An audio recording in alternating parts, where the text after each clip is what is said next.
Shalom Bapak Ibu dan saudara-saudara sekalian. Shalom. Pada hari ini kita sudah sampai ke bagian yang keempat dari seri khotbah, yaitu mengenal Tuhan lewat pandemi COVID-19. 4 kali berturut-turut kita sedang berbicara dan kita percaya bahwa ini adalah pesan Tuhan bagi kita. Dan bagian yang keempat pada siang hari ini kita akan sama-sama membaca firman Tuhan di dalam Yohanes pasal yang keempat. Yohanes pasal yang keempat ayat yang ke-23 dan ayat yang ke-24.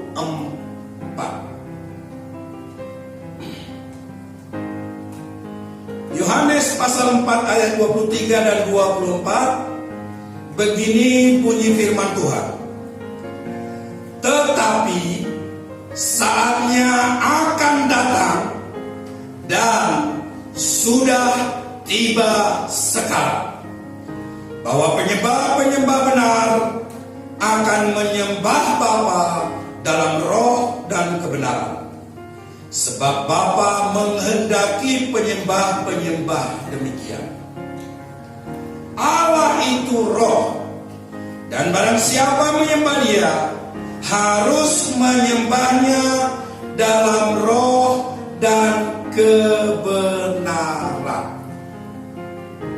Saudara-saudara, kalau kita lihat dalam terjemahan lain, di sana ada dituliskan Bapa mencari penyembah-penyembah yang demikian. Bapa Surgawi mencari penyembah-penyembah, orang-orang yang menyembah dalam roh dan kebenaran. Dan di bagian lain dikatakan, sebab penyembah yang demikian yang diinginkan atau seleranya Bapa, yang Bapa mau. Sekarang, apakah artinya menyembah Allah dalam roh dan kebenaran ini? Maksudnya apa? Itulah yang akan menjadi berkat di bagian keempat seri khotbah kita tentang virus yang sekarang ini terus ramai dibicarakan.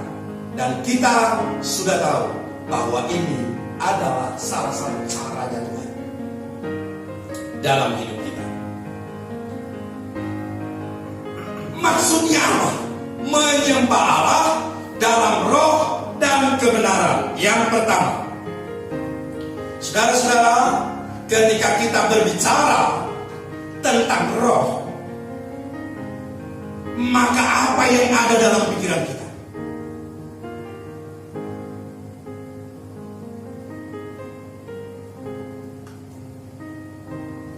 Banyak yang jadi masalah di film-film, di cerita-cerita dongeng-dongeng rakyat, bahwa roh itu ada rumahnya di gua-gua. Hal yang aneh. Memang itu si iblis pinter banget kalau dia buat acara menjelaskan sesuatu. Tetapi saudara-saudara, kita diajarkan satu kebenaran, bahwa roh itu tidak mengenal ruang dan waktu. Bapa menghendaki penyembah-penyembah dalam roh, artinya Bapa menghendaki penyembah-penyembah yang tidak dibatasi oleh ruang dan waktu. Kalau kita mengenal siapa Bapa kita, dan tidak ada satu pikiran pun yang dapat menangkap kebesarannya, tak bisa. Tidak ada satu pikiran pun yang dapat menangkap kebesaran atau keberadaan Allah. Kalau firman Tuhan tidak disampaikan kepada kita, tetap kita tidak mengenal siapa Allah itu. Sebaliknya, kalau kita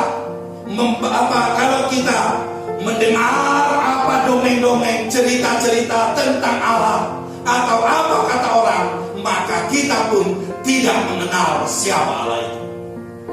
Harus membuktikan sendiri siapakah Allah itu lewat pengalaman pribadi kita bersama dengan Dia.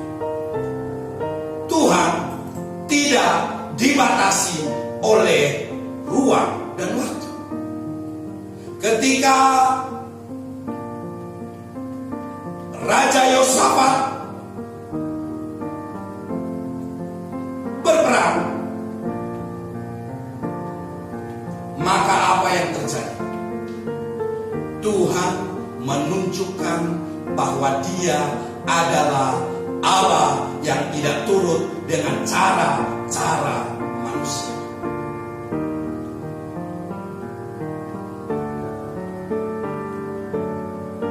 Ketika Tuhan menyatakan dirinya lewat Salomo.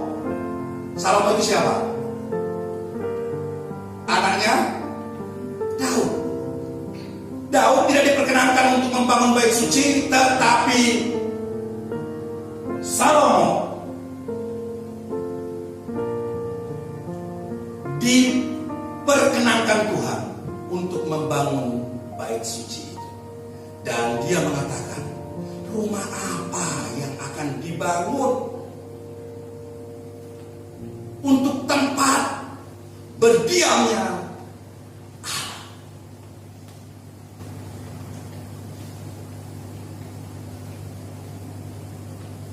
Raja-raja di dalam perjanjian lama masuk dalam peperangan, dan Tuhan selalu menunjukkan dirinya bahwa Dia adalah Allah yang tidak pernah bisa dipahami oleh cara berpikir kita, kecuali kita memiliki pikirannya Tuhan.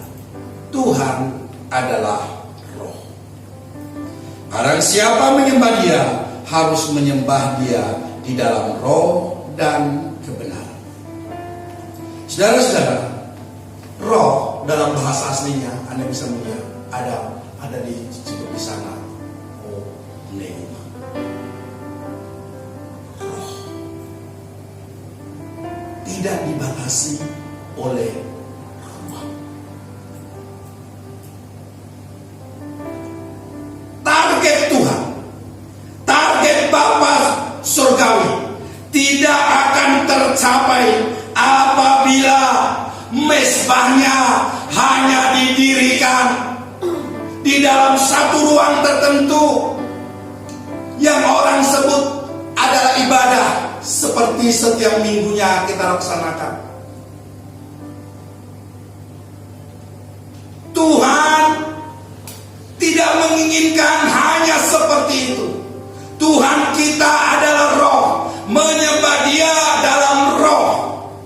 Menyembah Dia tidak dibatasi oleh ruang. Mezbah itu harus dibangun di jalan-jalan, di lapangan-lapangan, di gunung-gunung, di pasar-pasar. Dan itu yang kita lihat akhir-akhir ini sedang Tuhan perlihatkan. Di berbagai negara mereka sujud di jalan-jalan. Bahkan ada yang memilih di tempat yang sunyi, di selokan-selokan.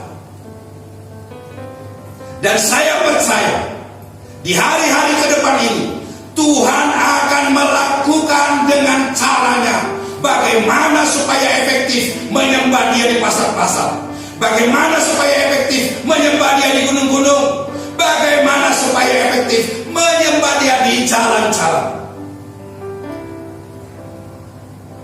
Saudara, manusia punya cara untuk menghambat pekerjaan Tuhan, tetapi Tuhanlah yang berdaulat untuk melaksanakan firman. Di televisi-televisi tidak diperbolehkan atau dibatasi menayangkan kegiatan-kegiatan gereja. Tuhan tidak peduli dengan itu.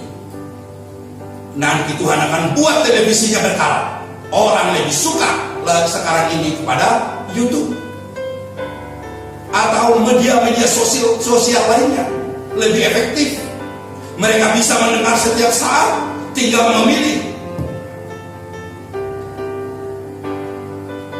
Tuhan memiliki cara. Hari-hari ini atmosfer di seluruh dunia dipenuhi oleh streaming, live streaming, khotbah-khotbah. Anda buka YouTube, di situ terus langsung ada dari berbagai gereja. Cara Tuhan tidak akan bisa ditangkap oleh manusia. Yang pertama Tuhan katakan, kalau mesbah Tuhan hanya didirikan di satu tempat tertentu, maka target kerinduan daripada Tuhan tidak tercapai. Tuhan ingin mesbah itu didirikan di semua tempat. Tuhan ingin mesbah itu didirikan di rumah-rumah.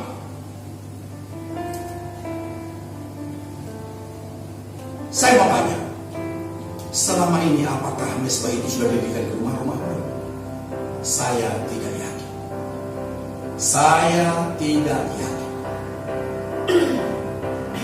Ketika mata Tuhan menjelajah seluruh bumi,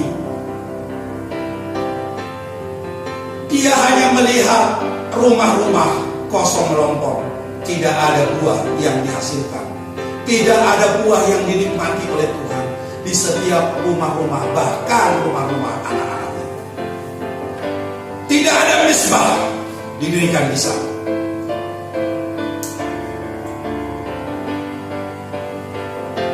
Ketika Tuhan hadir, ketika Tuhan melihat satu rumah, Dia hanya melihat di sana yang ada adalah mesbah yang berkarat. Dengar baik-baik, mesbah itu harus terbuat dari emas, dan di bagian lain terbuat dari tembaga. Artinya mesbah itu harus bebas karat. Tetapi Tuhan menemukan di rumah-rumah, di tempat-tempat anak-anak Tuhan sekalipun, di sana hanya terdapat mesbah yang berkarat. Mesbah yang didirikan oleh keinginan daging. Mesbah yang didirikan untuk memuaskan hasrat. Bayangkan di setiap rumah ketika Tuhan datang, melihat di sana mesbah yang didirikan, mesbah yang berkarat. Keinginan misalnya seorang ibu nyuci, ngepel, nyetrika, masak, lalu setelah itu capek, sudah. Demikian juga dengan bapak-bapak, pergi kerja, pulang dari kerja sudah capek, ngurus ini dan itu, mencatat ini dan itu, menyelesaikan tugas yang tadi tertunda di kantor, ini dan itu, selesai semuanya itu, capek. Lalu laporan sama Tuhan, Tuhan kami akan tidur. Kalau ingat, Tuhan kami akan tidur. Lindungilah bla bla bla bla bla bla. Amin. Tuhan kami mau makan, sucikan, kuduskan makanan ini bla bla bla bla bla. Amin. Itu kan hanya laporan. Tuhan menginginkan mesbah.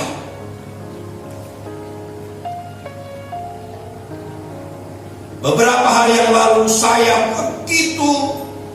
begitu merasakan hadirat Tuhan hadir dalam mesbah keluarga. Itu seperti spiral yang datang dari surga, seperti spiral, dan itu seperti medan magnet bertegangan tinggi, seolah-olah saya merasakan ada satu bangunan tower di dalam mesbah itu, dan dari sana Tuhan mengalirkan ke semua arah.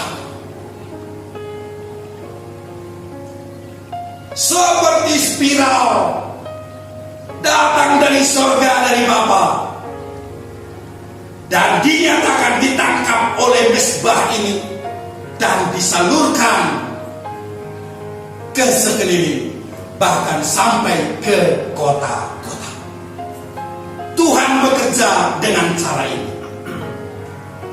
Kita tahu bahwa hanya mezbah yang didirikan bagi Tuhan menjadi point of contact, titik pertemuan antara kita anak-anak Tuhan dengan Bapa Surga. Dan di dalam pertemuan antara kita dan Tuhan itu, disitulah Tuhan menyalurkan kekuatannya. Seperti listrik yang bertegangan tinggi. Di dalam pertemuan Tuhan dengan umatnya di atas gunung pada waktu Musa sendiri mengatakan, aku sangat ketakutan. Dan semua orang Israel mengatakan, Musa, kami tidak sanggup. Bahkan melihat saja kami sudah ngeri, apalagi untuk masuk ke sana. Tentu hari-hari ini kuasa yang sama Tuhan lakukan. Kuasanya tetap sama dahulu, sekarang, sampai selama-lamanya. Tetapi yang berbeda adalah bahwa mezbah itu yang dibangun sekarang itu adalah mezbah yang dibangun pada kayu salib. Mezbah itu artinya, itu dari bahasa aslinya mis. Ada di situ, ada kata mis, ada kata mezbah. Itu pembantaian, persembahan. Jadi di sana itu, di dalam mezbah itu terjadi pembantaian. Itu sebabnya mezbah itu selalu didirikan atas nama Tuhan Yesus Kristus. Semua pengorbanannya,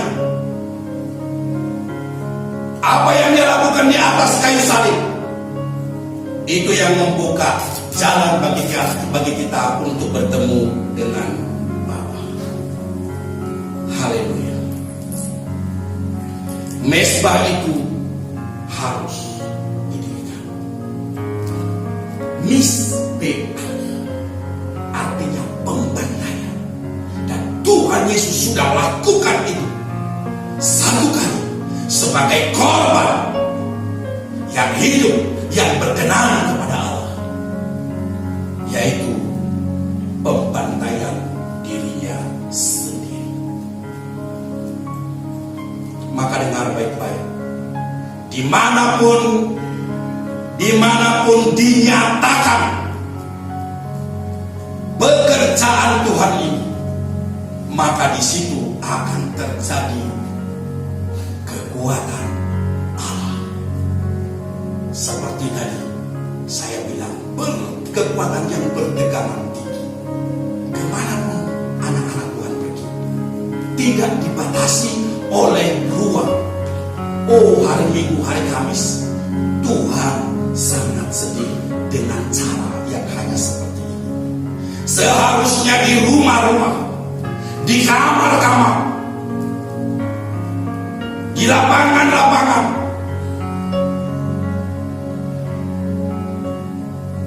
mari sama-sama kita lihat Galatia 3 ayat 27. Inilah yang harus dilakukan oleh anak-anak Tuhan. Dikatakan di sana, Galatia 3 ayat 27, karena kamu semua yang dibaptis dalam Kristus telah mengenakan Kristus. Mengenakan Kristus. Jadi kemanapun kita pergi, dimanapun kita berada, seharusnya mezbah itu didirikan di sana.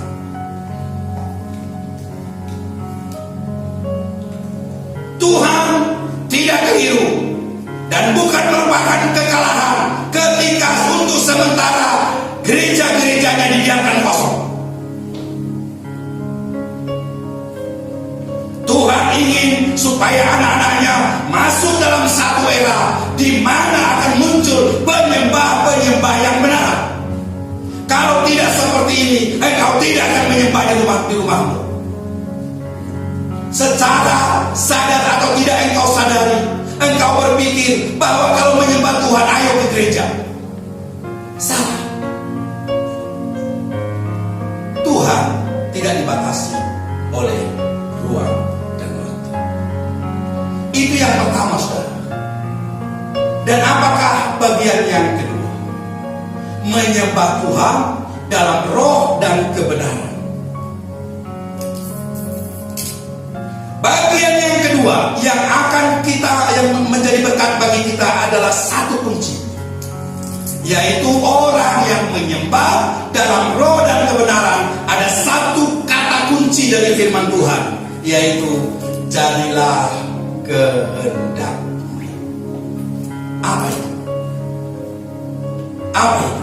Saudara-saudara, kalau kita lihat, mari baca dulu Yudas 1 ayat yang ke-20. Yudas pasal yang pertama ayat yang ke-20, dikatakan di sana, akan tetapi kamu saudara-saudaraku yang kekasih, bangunlah dirimu sendiri di atas dasar imanmu yang paling suci, dan berdoalah dalam Roh Kudus. Mesbah itu didirikan, doa itu didirikan, dikatakan berdoalah dalam Roh Kudus. Artinya apa? Apakah artinya adalah berdoa dalam Roh Kudus dalam berbahasa roh? Oh, bukan begitu maksudnya. Berdoa dalam Roh Kudus artinya adalah berdoa dalam bimbingan Roh Kudus. Berdoa dalam bimbingan Roh Kudus. Hari-hari ini Tuhan mau mengajarkan anak-anaknya kepada satu titik poin, supaya anak-anaknya berdoa dalam roh. Supaya kita jelas, mari kita lihat dulu firman Tuhan di dalam Roma pasal yang ke-8. Ini mungkin akan menjelaskan kita, pada kita ini sangat sering saya sampaikan, saudara. Roma pasal 8 ayat 26 sampai dengan ayat yang ke-28. Roma pasal 8 ayat yang ke-26 sampai dengan ayat yang ke-28. Demikian firman Tuhan. Demikian juga roh, huruf besar ya, Roh Kudus. Roh membantu kita dalam kelemahan kita, sebab kita tidak tahu bagaimana sebenarnya harus berdoa. Tetapi roh sendiri berdoa untuk kita kepada Allah dengan keluhan yang tidak terucapkan. Dan Allah yang menyelidiki hati nurani mengetahui maksud roh itu, yaitu bahwa ia sesuai dengan kehendak Allah berdoa untuk orang-orang kudus. Kita tahu sekarang bahwa Allah turut bekerja dalam segala sesuatu untuk mendatangkan kebaikan bagi mereka yang mengasihi Dia, yaitu bagi mereka yang terpanggil sesuai dengan rencana Allah. Dikatakan di bagian awal tadi, demikian juga roh, yaitu Roh Kudus, membantu kita dalam kelemahan kita, sebab kita tidak tahu bagaimana sebenarnya harus berdoa. Roh itu yang berdoa bagi kita.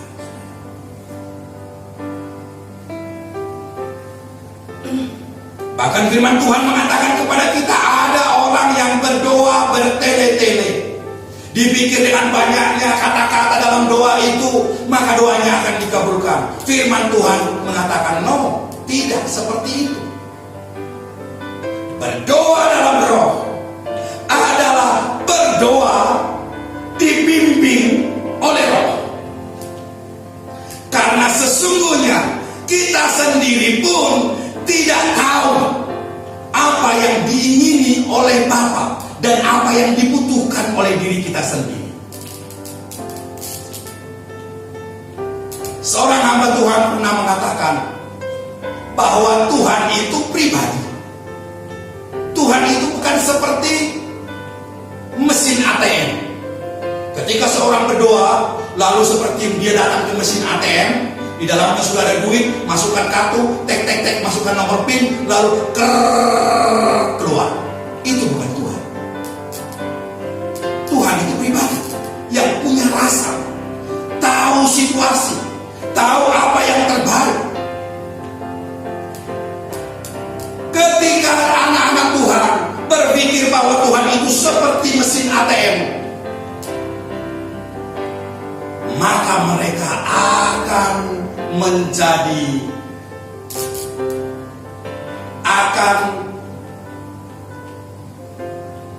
gelo, kecewa dengan Tuhan. Tuhan, aku sudah minta ini berminggu-minggu, berbulan-bulan saya minta ini, kok gak apa? Tentu Anda tidak akan minta kepada Tuhan, Tuhan, tolonglah berikan virus corona. Ada yang berani mengatakan seperti itu? Tetapi Tuhan tahu yang terbaik. Ketika anak-anak Tuhan, beberapa anak-anak Tuhan berpuasa, berdoa untuk keselamatan jiwa-jiwa, jadilah menurut kehendak-Mu ya Tuhan. Maka pada saat itu ada serangan si iblis. Si iblis mau melancarkan serangan. Tuhan hanya melihat. Biarin, lakukan. Diizinkan oleh Tuhan virus itu datang untuk mendidik anak-anak Tuhan. Tentu selera Tuhan beda dengan kita. Oleh karena itu, mesbah didirikan adalah supaya kita berhadapan muka dengan Tuhan, mengerti kerinduan hati Tuhan, menangkap isi hatinya, dan mau dibimbing oleh Roh Kudus. Saat kita mulai menyembah Tuhan, sesungguhnya alihkan kuasa dari tempat yang maha kudus dengan seluruh kekuatannya datang. Dan ketika kita mengatakan jadilah kehendak-Mu Tuhan, kita mulai membuka diri kita. Apa yang saya butuhkan saya tidak tahu. Hari-hari ini saya sangat menderita, tapi apa yang saya butuhkan hanya Tuhan yang tahu. Engkau yang akan melakukannya dengan cara-Mu, sebab mataku tertuju kepadamu, seperti mata seorang hamba melihat ke tangan nyonyanya. Demikian kita melihat ke tangan Tuhan yang akan memberkati kita. Caranya bagaimana? Hanya Roh Kudus yang tahu, karena hanya Roh Kudus yang mengerti apa yang dikehendaki oleh Bapa. Bisa menangkap? Berdoa dalam roh. Dengar baik-baik. Tuhan sangat jelas menyatakan. Anda bisa buka Yakobus 4 ayat 5. Dikatakan di sana, janganlah kamu menyangka bahwa kitab suci tanpa alasan berkata, roh yang ditempatkan Allah dalam diri kita diingininya dengan cemburu. Kapan itu diingininya? Di setiap langkah kita. Kita bekerja, kita berjalan, kita berdoa, kita melakukan apapun di dalam roh. Itu yang diingini oleh Tuhan, diingini oleh Bapa dalam diri kita. Keinginan itu hanya dimungkinkan terjadi ketika kita mengadakan kontak pribadi dengan Tuhan, persekutuan dengan Tuhan. Dan keinginan itu, keinginan yang kuat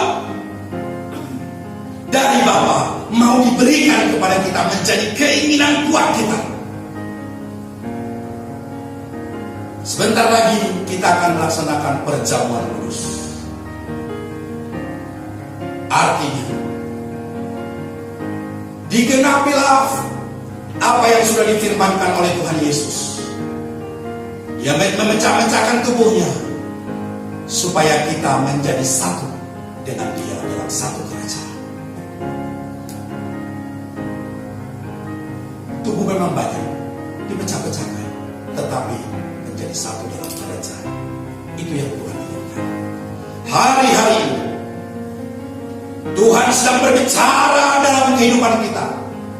Bagaimana Tuhan menginginkan orang-orang yang menyembah Dia dalam roh dan kebenaran. Tuhan siap untuk membuat anak-anaknya menjadi channel of blessing. Dan tidak akan mungkin anak-anak Tuhan menjadi channel of blessing, saluran berkat, kalau tidak didirikan mesbah, kalau tidak menyembah Tuhan dalam roh dan kebenaran. Tetapi ketika menyembah Tuhan dalam roh dan kebenaran, firman Tuhan katakan kepada perempuan di sumur yang digali oleh Yakub itu, dari dalam hidup kita akan mengalir aliran air hidup. Kemanapun, kata Yehezkiel, kemanapun air itu mengalir, dia itu akan bermultiplikasi. Semakin jauh semakin besar, semakin jauh semakin besar, dan itu akan menjadi kehidupan. Kemanapun air itu mengalir, di situ terdapat kehidupan di sekitarnya. Dan kemanapun air itu mengalir, itu air asin dirontokkan semua menjadi tawar. Kemanapun air itu mengalir, itu akan membentuk satu kumpulan yang besar, di mana di sana perahu-perahu, kapal-kapal penangkap ikan akan mencari nafkah. Itulah yang Tuhan inginkan terjadi dalam kehidupan kita. Dan waktu kapan itu? Nanti habis dari sini, engkau mendirikan mesbah di kamarmu pribadi. Engkau mendirikan mesbah dalam keluarga. Rasakan bagaimana Tuhan dengan kuat kuasa seperti spiral, kekuatan seperti kekuatan listrik bertegangan tinggi yang akan memberkati seluruh kota. Tuhan kiranya menuntun langkah